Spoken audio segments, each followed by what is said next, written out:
तो न्यूक्लियस का साइज किस पे डिपेंड कर रहा है? Number of neutron plus proton के ऊपर। इसका मतलब एक चीज़ आप बोल सकते हो कि न्यूक्लियस का जो साइज है या इसका जो वॉल्यूम है वो इसके एटॉमिक नंबर के डायरेक्टली प्रोपोर्शनल है। जितना बड़ा न्यूक्लियस होगा उतना ही ज़्यादा उसका वॉल्यूम होगा। तो मैं क्या बोल रहा हूँ, न्यूक्लियस का जो वॉल्यूम है यानी 4/3 पाई r³ ये एटॉमिक मास के डायरेक्टली प्रोपोर्शनल है।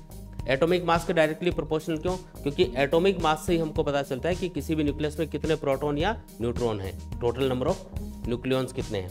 यहाँ पे जो कांस्टेंट है उनको हटा दो, क्योंकि प्रोपोर्शनलिटी में कांस्टेंट का कोई रोल नहीं होता। तो आप लिख सकते हो r³ is directly proportional to a, ठीक है। और अगर यहाँ पे पावर भी हटा दो तो r is directly proportional to a power 1/3 लिख सकते हो। अब ये प्रोपोर्शनलिटी सिंबल हटाओगे तो यहाँ पे एक कांस्टेंट आएगा, इसको मैं r0 बोल रहा हूँ यहाँ पे। और ये जो r0 है ये क्या है, इसकी वैल्यू होती है, ये याद कर लेनी है, r0 equals to 1.2 into 10⁻⁻15 metre. अब किसी एटम का न्यूक्लियस छोटा होगा, किसी का बड़ा होगा, तो वो किस पे डिपेंड करेगा? r0 तो यहाँ पे कांस्टेंट है, उसकी वैल्यू ये है, तो a पे डिपेंड करेगा, उसके एटॉमिक मास पे डिपेंड करेगा। अगर एटॉमिक मास ज़्यादा है तो उस न्यूक्लियस का रेडियस भी ज़्यादा होगा, मतलब उसका साइज़ बड़ा होगा, उसका वॉल्यूम भी ज़्यादा होगा। इससे आप कैलकुलेट कर सकते हो न्यूक्लियस की साइज़। न्यूक्लियस की साइज़ यानी रेडियस एक तरह से वो बराबर होती है r0 इंटू a पावर 1/3।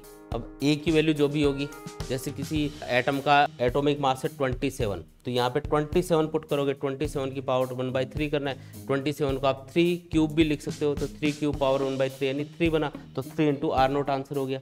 ऐसे कैलकुलेट कर लेंगे यहाँ पर।